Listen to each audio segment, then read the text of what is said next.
Não. Legal, obrigado. Eu queria começar aqui agradecendo o convite. É uma grande honra poder fazer parte desse evento, com pessoas aqui que estão, de certa maneira, revolucionando esse nosso mercado e a maneira como os serviços financeiros são oferecidos para a população e para as empresas. Queria começar aqui pedindo para que cada um de vocês se apresentasse e contasse um pouquinho dos seus negócios, né? Rafael, se você puder... Vou passar primeiro para a Kátia, então. Primeiro as damas. Vamos lá, Kátia. Bom, obrigada pelo convite. Boa tarde a todos. Falar um pouquinho da ServiceNow, estava perguntando aqui. A ServiceNow é uma empresa americana de software, SaaS, tudo na nuvem, que foi fundada em 2004. Aquelas histórias de Vale do Silício, estava falando com o Stark, espero que você siga esse fluxo, porque hoje a empresa vale 100 bi na Bolsa, é uma empresa de capital aberto, e vem num crescimento muito acelerado, muito agressivo, porque ela endereça uma dor que 100% dos clientes têm, né? A dor de automatizar, facilitar os fluxos de trabalho dentro da empresa. Então, basicamente, é uma empresa que tem uma plataforma que automatiza e endereça essa dor, da quebra dos silos, da visibilidade dos serviços, tudo que a gente, uma grande corporação e uma pequena que está começando, já começa a ter essa dor, a ServiceNow entrega e resolve esse problema de uma forma muito boa. Então, uma forma resumida. Muito bem, Kátia. Acho que extremamente bem posicionado no momento em que a gente vive, né, de transformação digital e etc. Depois você conta um pouquinho mais da história da empresa para a gente, que eu acho muito interessante. Rafael, conta um pouco quem é o Rafael, Stark Bank, saiu na mídia recentemente, um dos primeiros investimentos do Jeff Bezos no Brasil. Primeiro. O primeiro? Então, vamos lá, por favor. Por hora o único.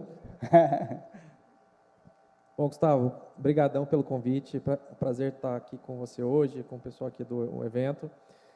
Falar rapidamente sobre mim, sobre a Stark, né? Meu nome é Rafael, sou founder CEO da Stark Bank. A Stark Bank, a gente tem um objetivo de criar o primeiro Challenger Bank do mundo, né? O primeiro banco digital do mundo focado em empresas de médio a grande porte, né? Então, hoje, a gente tem uma gama bem legal de empresas aí da nova economia, como Quinto Andar, Loft, Pulser, Daqui, Facili, Flash Benefícios, People Saúde, enfim, várias outras empresas aí da nova economia, que algumas já são unicórnio, outras estão em vias de se tornar em breve. E a gente tem um grande desafio de como é que a gente repensa o banco do futuro, como é que vai ser o banco de daqui a 10, 20 anos, né, e construir isso agora. Então, esse é um trabalho que a gente faz, dando escalabilidade para os nossos clientes, né, e construindo a melhor experiência possível para que essas empresas possam continuar crescendo, né, tendo visibilidade, escalabilidade, cortando custos e, enfim, ajudando a transformar o Brasil para melhor através de tecnologia. Você está aqui para impressionar eles. Muito bom. A Laura ainda não pôde entrar, ela está se preparando aqui junto com a turma de operação. Então, queria começar com você, Kátia. A ServiceNow vive um mercado muito maior do que o mercado brasileiro e provavelmente muito mais maduro, muito mais desenvolvido. Por que vir para o Brasil? Quais são os planos? O que vocês estão enxergando no mercado brasileiro que atraiu a ServiceNow para cá? Tá bom. A ServiceNow começou com uma operação bem pequenininha em 2013 aqui no Brasil. Eu cheguei em 2015 e a gente vem crescendo bastante. Como eu falei, o que a gente resolve como dor é um problema mundial, né? Em todas as empresas, em todos os setores, mas, obviamente, o setor financeiro, que é um grande fornecedor de serviços, quando a gente está falando de fluxos de trabalho, é uma dor maior ainda, né? Então, você tem muito mais silo, você tem a quebra da experiência do cliente, a quebra da experiência do funcionário, você tem uma série de dificuldades e complexidades que a ServiceNow entrega muito bem. Então, a gente tem crescido muito no Brasil. Ano passado, crescemos 100%, e temos um desafio também de crescimento para esse ano. E, mesmo durante a pandemia, que foi um período bastante difícil para vários setores, no nosso caso, floresceu, porque muitas empresas tinham a demanda da transformação digital, de transformar toda a sua operação de uma forma muito mais fluida e muito mais fácil, e é onde a gente se encaixa. Então, o Brasil está indo super bem, graças a todos os nossos clientes que estão aqui. Muito bom. E tem algum setor específico que se interessa por essa solução, Kátia? Ou ela serve para qualquer tipo de setor? Como é que vocês navegam dentro da economia? Olha que bom, não tem nenhum específico, são todos.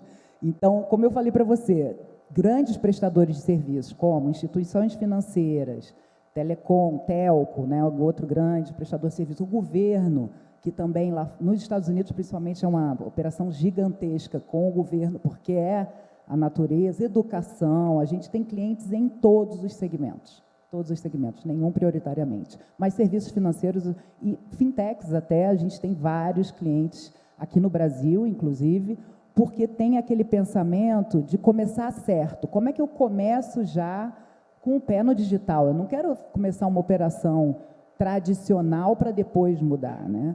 As empresas mais antigas e mais tradicionais estão nessa pegada, mas eu tenho certeza que o Rafael ele já está começando, né, com a cabeça digital, com a cabeça de agile, de como é que eu entrego a melhor experiência mais rápido e com menor custo. A gente vai se falar depois daqui. Muito bom. Rafael, vamos tirar a curiosidade do pessoal. Como é que você chegou no Jeff Bezos? Cara, acho que o primeiro ponto é você tem que entender o seu negócio, né? Quem são as melhores pessoas, quem são os melhores sócios para você, porque o que funciona para mim não funciona para outras pessoas necessariamente, né? Então, como a Stark Bank, a gente tem esse desejo de construir, né, um banco focado em empresas de médio e grande porte, a gente tem, ao longo do tempo, né, trago alguns empreendedores de bastante renome, né? Então você vê hoje o Bezos, ele é, digamos, a cereja do bolo dessa última rodada, mas antes dele já vieram outros incríveis, né? Como o Brian Armstrong, o CEO do Coinbase, o Stuart, o CEO do Slack, o Arash, co-founder do Dropbox, o Joey, o co-founder do Airbnb, o Sérgio da Deloca, enfim, tem vários aqui. Eu vou esquecer alguns nomes aí, mas tem muita gente bacana, né? Então a primeira coisa é isso, você saber quem você quer trazer. Então assim, por conta disso que estamos construindo, queria chegar nele, então queria trazer muito ele, né? Então, primeiro, dado que tem essa meta, né? Depois é como é que você traz, né? Então, eu consegui na quarta tentativa. Eu sou bem teimoso, resiliente, então a primeira tentativa, eu pensei, putz, vamos tentar com quem que ele já investiu aqui na América Latina. Só tinha uma empresa, que é a Notco, né? Então, vamos tentar falar com os founders da Notco, vamos tentar chegar nele através dos founders, né? Só que consegui falar com os founders, mas o Bezos Expedition tem uma cláusula que você não pode ser apresentado diretamente, então eles não conseguiam me fazer a intro, né? Falei, puta, não dá por esse caminho, então vamos tentar a segunda tentativa. Pensei, cara, talvez o Clube do Bilhão, né? Pensei, puta, Jorge Paulo Leman, Lara Leman, lá da Maia, talvez eles consigam me apresentar, só que acabou também não dando certo. Terceira tentativa foi durante o nosso Series A, né? Que a gente viu o Locke Grun que liderou, então ele me apresentou para vários founders muito bacana dos Estados Unidos, então, e um pedaço desses que eu te falei mais cedo, ele que trouxe, né? Então ele tem um relacionamento incrível.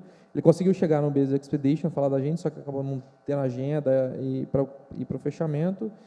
E agora, na quarta tentativa, foi no nosso Series B, né? Liderado pelo Ribbit, que aí, enfim, a gente conseguiu chegar, né, até o Bezos Expedition, a gente falou com a pessoa responsável.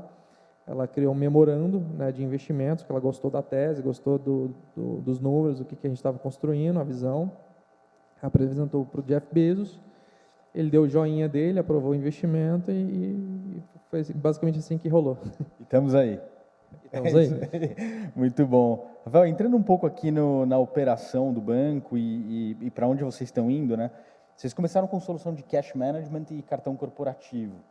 O que são os planos para esse próximo momento, para essa etapa agora de pós-Series B? Olha, a gente está basicamente em expansão de produtos, né? Então, a nossa tese, né, que principalmente empresas de maior porte, né, de médio ou grande porte, elas não querem ter vários fornecedores financeiros, né? Uma empresa não quer ter um banco para contas a pagar, um banco para contas a receber, um banco para cartão corporativo, um banco para câmbio, um banco para investimentos, né? Por quê? Porque é muita complexidade você ter vários bancos, você ter sua vida financeira espalhada em vários lugares, você depois conseguir extrair informação desses lugares e consolidar em um só dashboard. É muito, muito trabalhoso, muito difícil, né? Fora que o relacionamento fica um pouco prejudicado. Então, assim, a gente hoje, né, igual você falou, o nosso core hoje é cash management, que basicamente é contas a pagar e contas a receber, e cartão corporativo, né? Já estamos fazendo câmbio, né? A operação nova dentro da Stark. A gente vai adicionar adquirência, que é poder permitir que os nossos clientes recebam via cartão. A gente vai adicionar cripto, investimentos de renda fixa, né? E tem também um novo segmento que é Stark Infra, que a gente vai fazer um lançamento daqui a final desse mês, né? Que é basicamente para vender infraestrutura financeira, né? Que é uma outra empresa do grupo, agora não é só Stark Bank, é Stark, o Grupo Stark, tem Stark Bank, Stark Infra, né? Então, que vai fazer infraestrutura financeira, vendendo issuing de cartão, CCB, né? E conexões ao Banco Central para Pix. Muito bom. Bem desafiador. Daqui a pouco você conta um pouco mais sobre isso. E desenvolver isso tudo até o final desse ano, tá? Boa, muito bom. Kátia, você comentou um pouco que vocês têm atuado com fintechs e são bastante relevantes nesse mercado de serviços financeiros. Como que se aplica o produto da ServiceNow para esse tipo de público, que eu acho que tem muito empreendedor aqui nos ouvindo, nos assistindo? Como é que eles podem, que tipo de solução que eles podem procurar através da ServiceNow? Vou citar alguns exemplos de clientes que a gente tem que fazem uso da plataforma, estava até comentando com o Rafael. A gente é uma plataforma low-code e a gente tem uma frente, por exemplo, que chama Citizen Developers, que é transformar o cidadão em desenvolvedor. Porque um dos problemas é aquela fila na tecnologia, né, para desenvolver novas funcionalidades, mudar produto, que é muito complicado, e às vezes são coisas muito simples. Então, você dá o poder para a ponta, para a área de negócio, de desenvolver fluxos simples, né? E não ter que entrar numa fila de tecnologia, né, de priorização para fazer aquelas coisas. Então, você dá esse poder para a ponta, com o low-code, por exemplo, uma frente que a gente tem entrado em várias instituições financeiras. E esse que eu estou citando é um banco grande, mas eu tenho, por exemplo, uma corretora pequena, que tinha também um processo que tinha que fazer uma consulta de crédito, de ativos, uma série de coisas externas que ele fazia manualmente. Tudo que você faz, gente pesquisando coisa, né? Não precisa ser assim, né? A gente tem que pensar como é que a gente automatiza. E o que ele levava 2 semanas, a gente fazia em 2 minutos, porque a tecnologia, inteligência artificial, orquestração, integrações, que foram várias mencionadas aqui, possibilita esse tipo de coisa. Então, você tem que pensar, tudo que eu tenho, todos os processos manuais, processos burocráticos que se interrompem, que demoram, posso automatizar? Se eu posso automatizar, a gente tem a tecnologia para fazer isso. Então, os clientes têm usado dessa forma. Produto, que é um ponto que a gente está falando aqui muito também. O fluxo de desenvolvimento de produto, priorizações, defeitos, a gente também faz isso para grandes instituições financeiras. Porque você ter a visão de priorização é sempre muito difícil. O que eu estou fazendo? O que é realmente relevante? O que está entrando de reclamação de cliente, por exemplo? E eu faço esse ciclo inteiro de produto para saber defeito, correção, melhoria, de uma forma inteligente, também a gente ajuda nisso. Legal, incrível. Eu acho que ferramentas de low ou no code são o futuro da área de tecnologia, pelo menos no Brasil, né? A gente tem a competitividade por recursos, depois o Rafael pode comentar um pouco mais sobre como é que é a situação lá no Stark Bank, mas existe uma disputa por mão de obra qualificada absurda aqui no Brasil e não está com cara de que vai melhorar, apesar do movimento recente, né, que a gente tem visto, principalmente dos unicórnios. Eu estava comentando com ela, né? Tipo, hoje tudo depende da área de tecnologia. Não dá, entende? Porque é muita coisa. Então, a partir do momento que você tem outras ferramentas mais simples que a pessoa do marketing, do financeiro, contábil, etc., podem usar para desenvolver e resolver as dores, cara, isso dá uma produtividade, né? Acelera as coisas muito, agilidade, incrível. Sem dúvida. E a gente que faz inovação para empresas, acho que a gente nunca viu uma empresa que não tem backlog lotado, né? A gente fala, vamos inovar, legal, o que nós vamos criar, tal, chama lá o pessoal do TI. O cara, não, daqui a 6 meses acho que dá para encaixar aqui. Então, a ferramenta é incrível. Pessoal, temos a Laura aqui. Laura, tudo bem? Boa tarde. Olá, boa tarde. Legal, obrigado por estar aqui com a gente. Laura, queria que você se apresentasse e falasse um pouquinho do Next. Não sei se ela está nos ouvindo aqui, gente. Laura, está nos ouvindo ou não? Eu ouço com algumas... Sim, sim. Legal, queria que você se apresentasse e falasse um pouquinho do Next, Laura. Com certeza. Então, eu sou a CPO do Banco Next, então cuido de toda a oferta de produtos financeiros para a pessoa física do Banco Next, tá? Cuido também de toda a parte de credit risk, que inclui toda a parte de modelos e políticas de crédito, e também toda a nossa esteira de recuperação de crédito. O Banco Next, né, acho que espero que já conheçam, né, um banco digital que já está aí desde 2017, faz parte do conglomerado do Bradesco, né, esse braço digital para consumer banking aqui uma distribuição digital com um aplicativo. Né? Legal. E recentemente vocês lançaram o Minhas Finanças, né, um agregador de contas. Conta um pouquinho para a gente quais são os planos com relação a essa feature e para onde que o Next está indo na sequência. Claro. Bom, então o Banco Next, né, com um plano de fundo, ele pretende, né,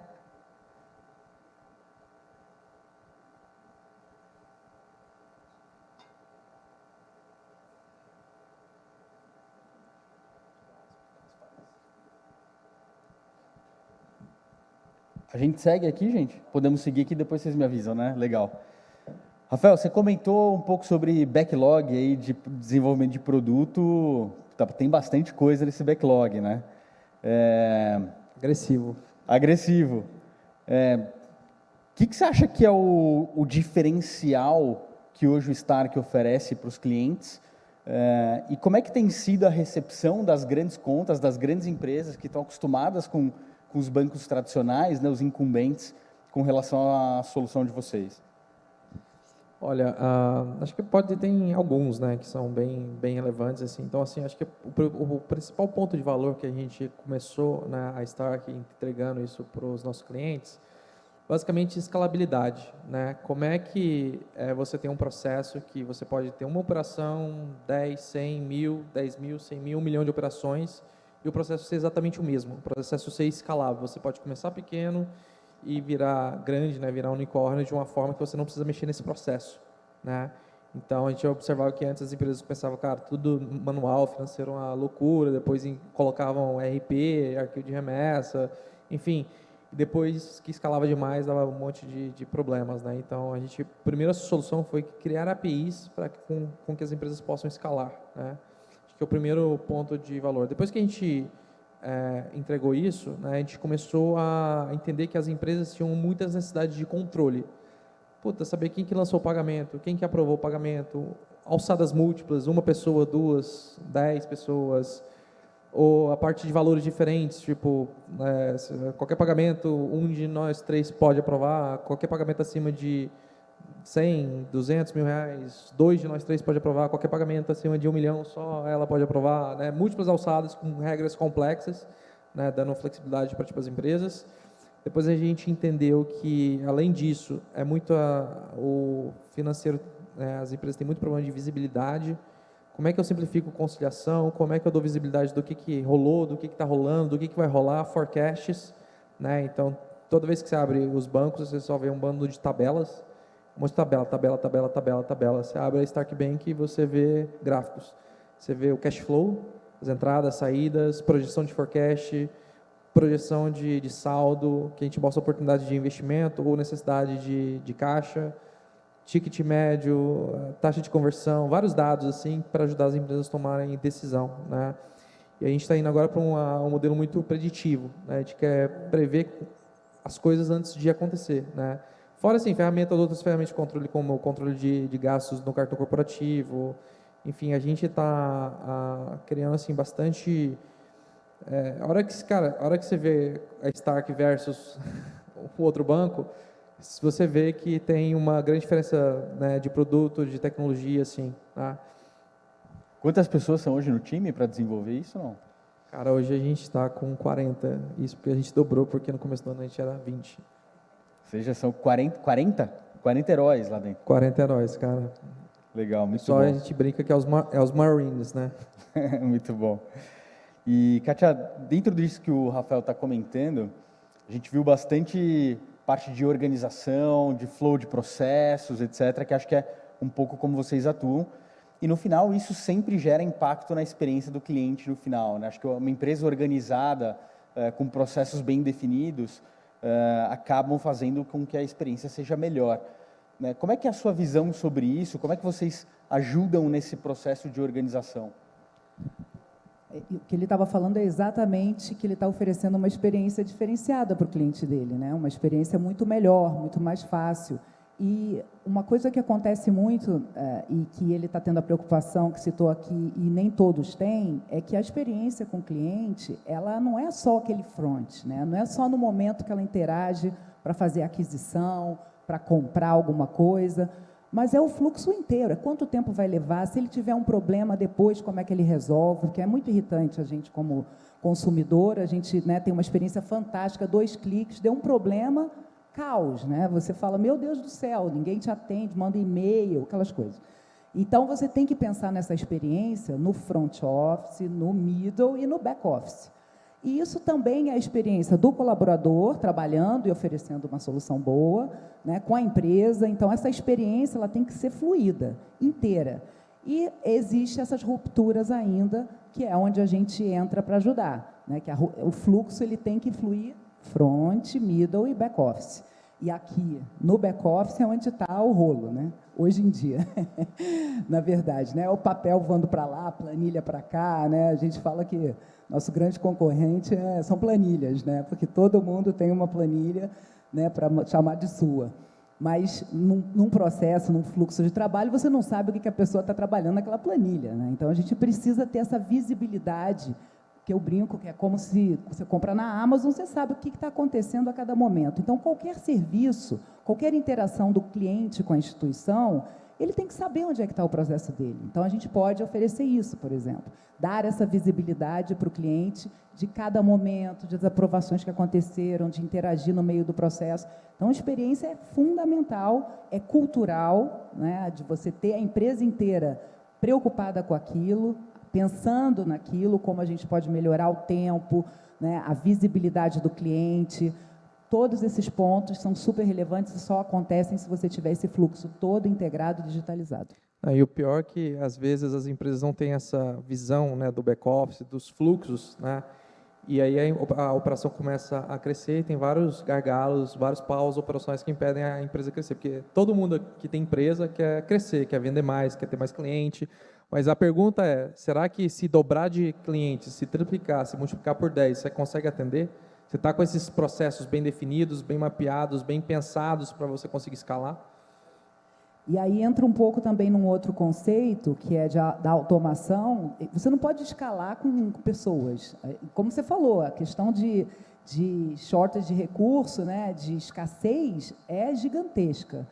Então, como é que a gente bota a tecnologia para ajudar a gente, não só de ter gente atendendo, e eu uso a tecnologia para ajudar as pessoas, mas ao contrário, eu tenho a tecnologia na frente, resolvendo uma série de questões, e ele só vai chamar o ser humano quando ela não conseguir resolver.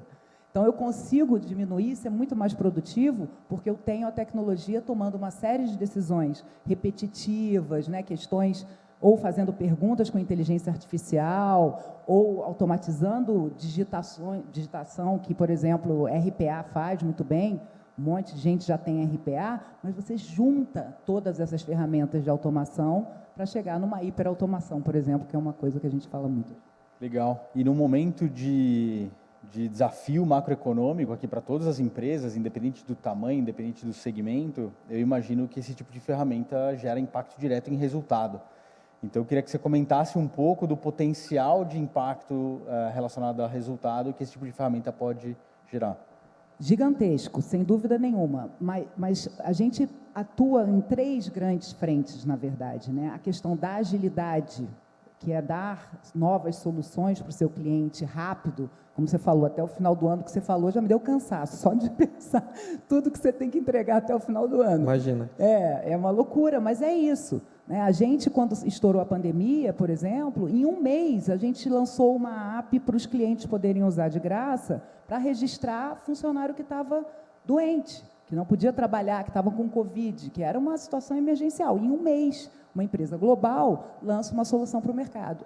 Isso é agilidade. É isso que a gente quer dar para os nossos clientes, que ele consiga responder muito rápido a essas demandas, né? Eu brinco que eu uso todas as plataformas, que eu tenho muitos clientes na área financeira e eu gosto de testar e dar feedback, né? Sou aquela cliente chato.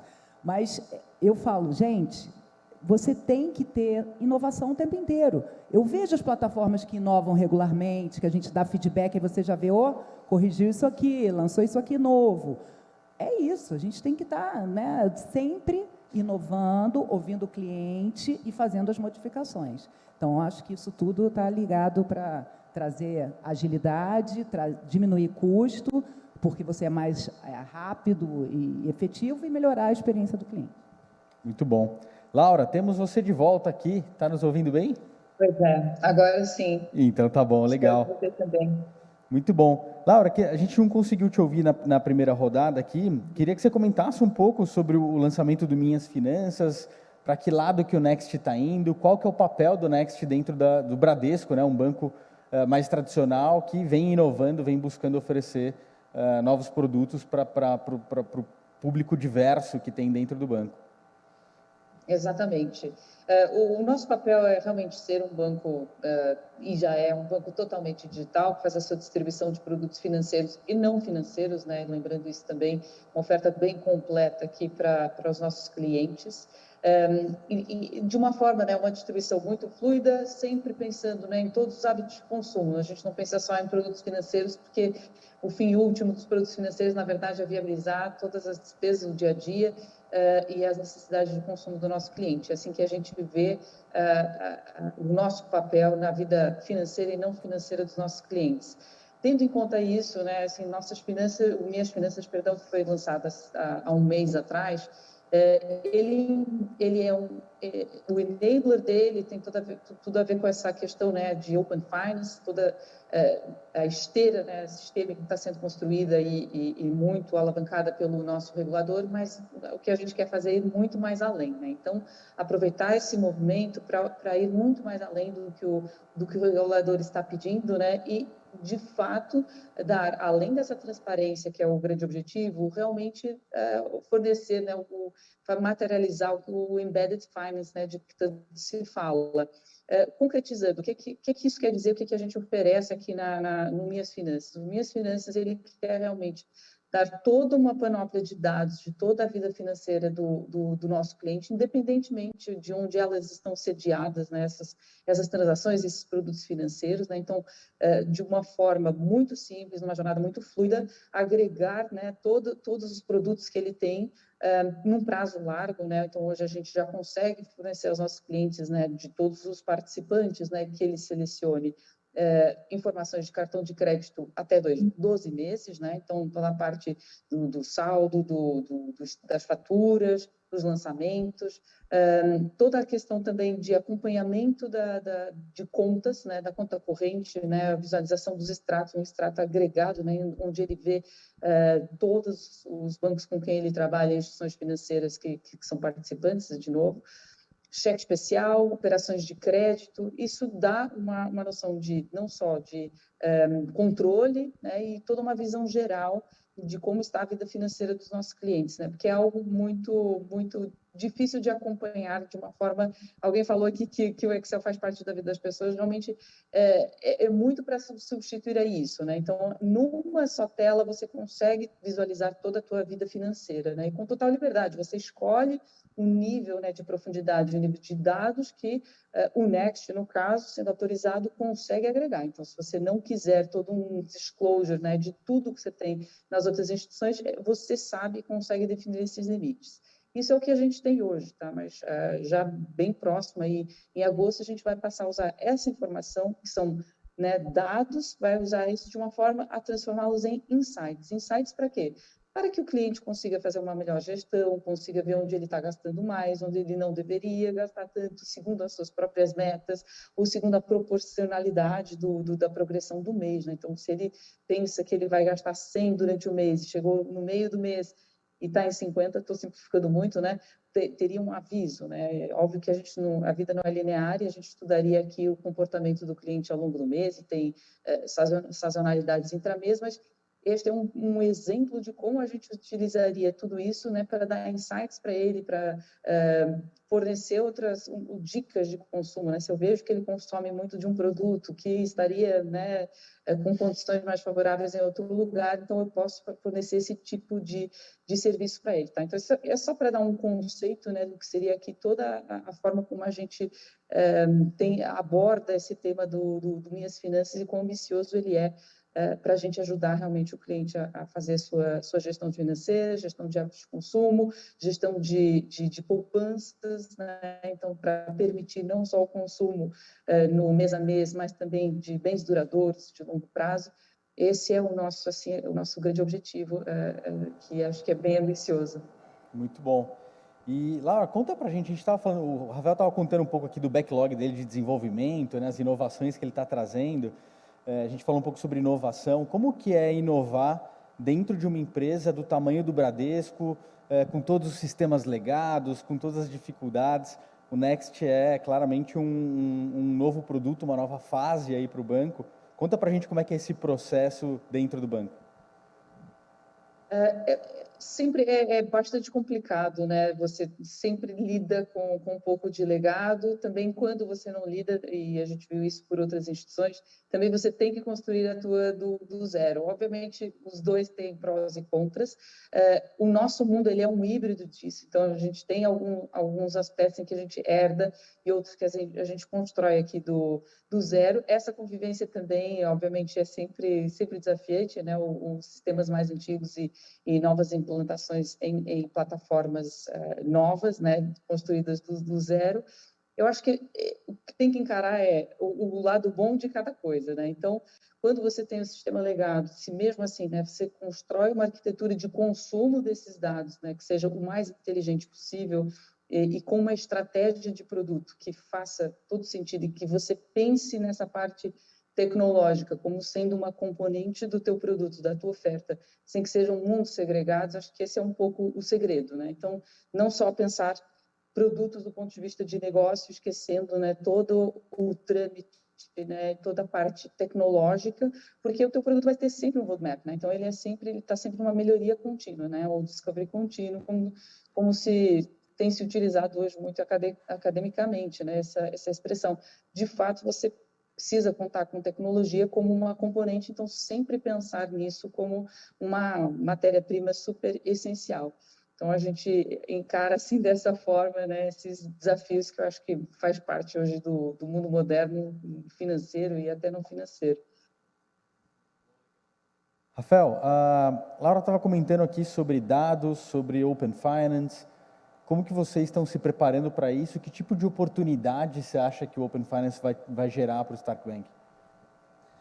Olha, o Open Finance, né, é um conceito do Open Economy, né, que basicamente é parte dos princípios que os dados são dos clientes, né, que eles podem, o banco é só hospedeiro desses dados, eles podem compartilhar com quem quiser, né. Então, desde quando a gente começou a Stark Bank, né, no finalzinho de 2018 aí, a gente já criou, né, a Stark Bank pensando nesse conceito. Então a gente criou as APIs abertas, os dados sempre foram dos nossos clientes, eles sempre puderam, né, compartilhar isso com quem eles quisessem, né, no momento que eles quisessem.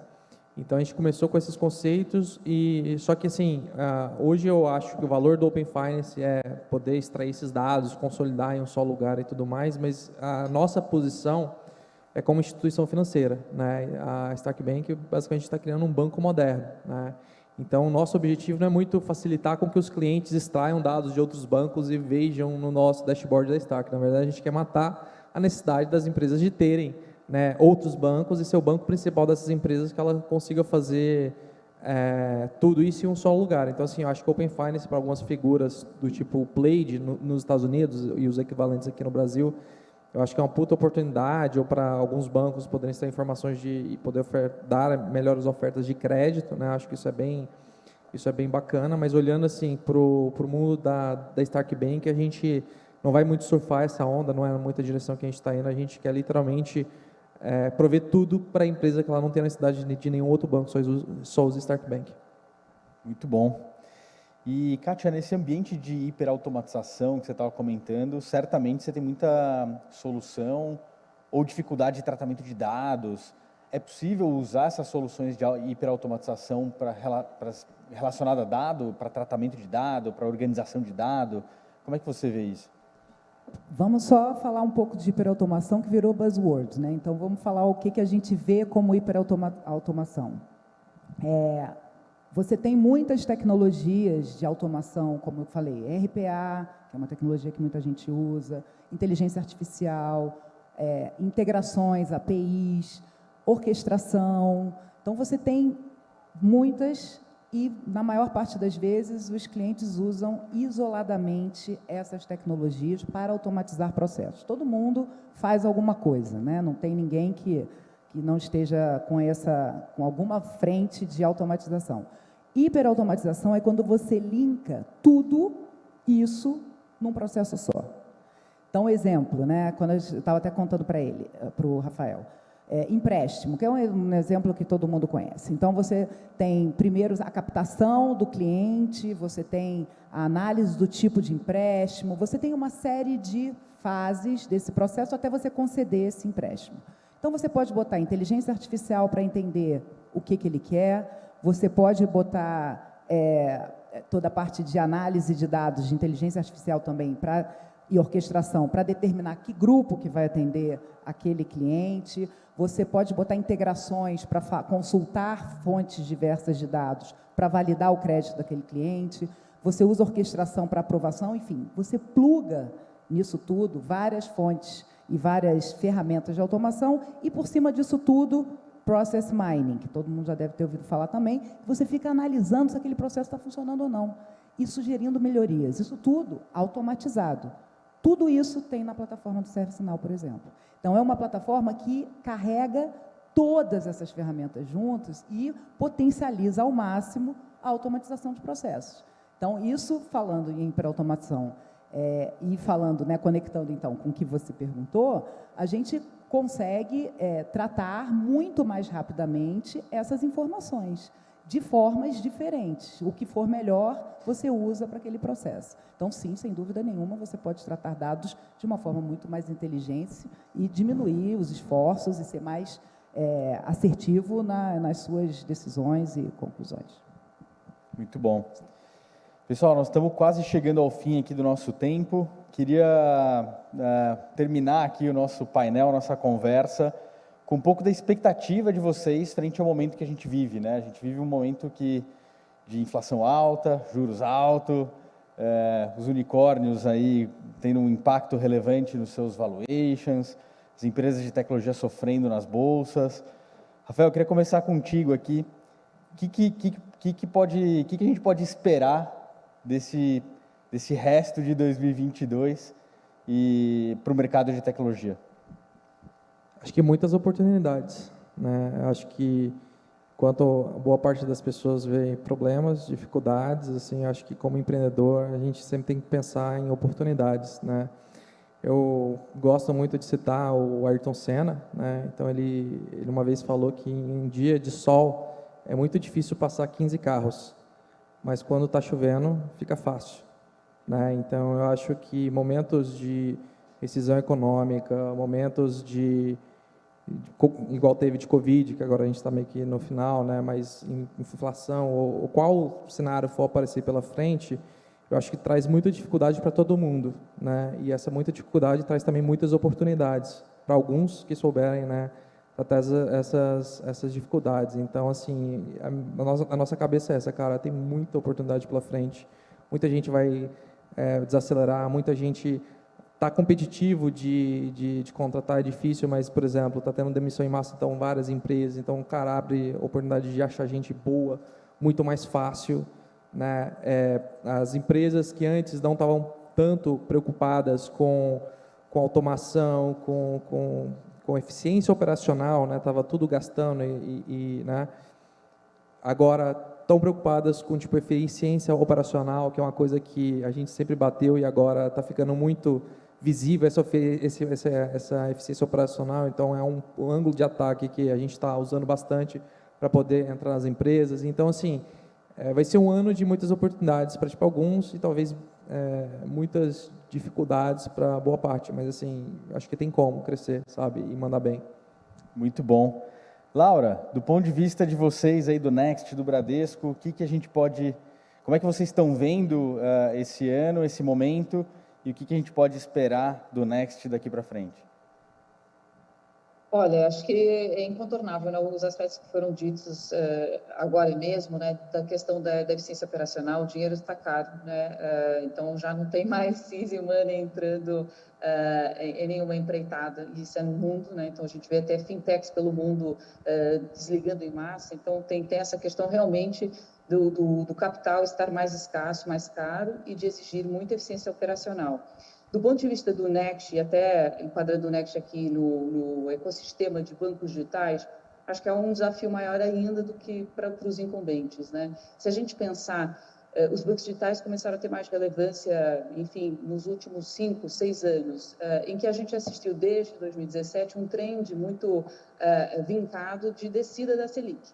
Então, para os neobancos, né, ainda é a primeira vez, né, que acontece um outro ciclo. Então, a gente entra num outro ciclo econômico com uma Selic em níveis altos, que a gente, né, como as fintechs aqui como um todo ainda não tinham experimentado. E a gente, obviamente, enfrenta a questão também de inflação super alta, e a taxa de juros e inflação super alta.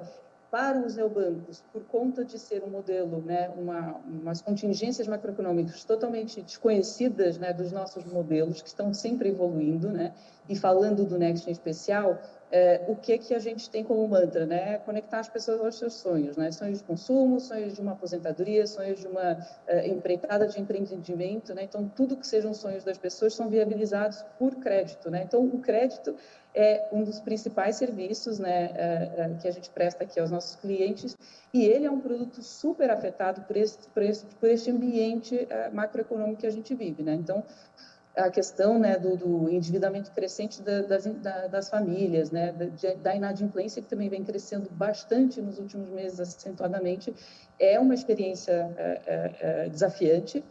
Isso pressiona muito para que a gente ainda ofereça produtos mais customizados, e principalmente pressiona muito aqui o expertise, a criatividade, né, e a inteligência e a robustez dos nossos modelos de crédito, né? Então, a gente precisa cada vez mais, né, otimizar os dados que a gente utiliza, ter dados novos, ter uma perspicácia ainda maior nas variáveis e na discriminação que cada variável traz aqui para os nossos modelos, e conhecer cada vez mais esse cliente e os seus hábitos, porque isso, né, essa informação é combustível para uma inteligência de crédito cada vez maior, né? E também tem um outro lado, né? Não só oferecer crédito, mas oferecer de uma forma muito inteligente, como eu acabei de dizer, mas também sempre pensando muito em consciência, né? Consciência financeira, essa parte de educação financeira. Então, a gente também ajudar o cliente nesse momento, né? Educando, oferecendo os produtos que ele de fato necessita e customizando para o seu momento, né? Então, tendo em conta como é que ele está em termos das suas finanças, né? Como a gente falou um pouco, as minhas finanças fazem um pouco esse papel, mas tem tudo o resto, né? Gestão dos investimentos, e entender exatamente qual que é o momento de vida dele, se há um desencaixe ali temporário dos seus cash flows, entender como é que a gente pode ter produtos para cada uma dessas necessidades, para de fato ajudar que a vida financeira dele seja estável e o mais viável possível, né, independentemente do ambiente macroeconômico. Perfeito, obrigado. Kátia, o que eu você sou está vendo? otimista também. Sou. Eu acho que tem muita oportunidade de questionar status quo, de mudar as coisas, de transformar, porque a dificuldade traz a criatividade, né? Você tem que pensar diferente. E pensou diferente, pensa comigo, porque eu gosto de transformar, a gente está no meio da transformação. Então, eu vejo muita oportunidade. Hoje eu estava num kickoff de manhã com um cliente que falou: a gente vai desmontar uma empresa enorme, vamos desmontar e construir de novo. E é um cliente que a gente está fazendo esse projeto tudo. Eu falei: nossa, eu fico tão empolgada com isso. Ele falou: também, é um VP de uma empresa. Por que isso? Não dá, não pode continuar fazendo as mesmas coisas e achar que vai ter um resultado diferente. Não vai ter o mesmo resultado difícil, Então, quer transformar, desmonta, constrói de novo e pensa, qual é o ideal? Como eu posso fazer isso da melhor forma para o cliente? Qual é o meu sonho? Porque a tecnologia permite você realizar seu sonho hoje. A tecnologia avançou muito mais do que nós, seres humanos, conseguimos imaginar de fazer. Né? Às vezes eu vou fazer um projeto, a pessoa fala, não, a gente quer fazer igual a gente fazia, um pouquinho melhor. Não, não, não. Qual é o seu sonho? Como você quer fazer? Como você acha que vai ser a melhor experiência para o seu cliente? Porque dá para fazer. Né? Então, eu acho muito positivo, vejo com bons olhos o futuro. Muito bom. Eu sou um grande otimista também. Acho que a gente vai passar por momentos duros esse ano, mas serve principalmente para os empreendedores, é um momento de ajuste natural e é positivo para o mercado também, né? Como a gente estava comentando aqui, o excesso de dinheiro às vezes cria algumas distorções no mercado e a gente precisa ter de tempos em tempos esse ajuste. Mas o Brasil é um país que tem muito problema muito estrutural, os empreendedores são muito bons, vai continuar tendo acesso a dinheiro, não acredito numa ruptura na oferta de dinheiro. E acho que esse nosso mercado aqui de inovação e tecnologia vai continuar crescendo por pelo menos mais 10 ou 20 anos. Queria agradecer vocês aqui por essa excelente conversa, a Kátia, a Laura, a Rafael. Foi um prazer estar aqui com vocês.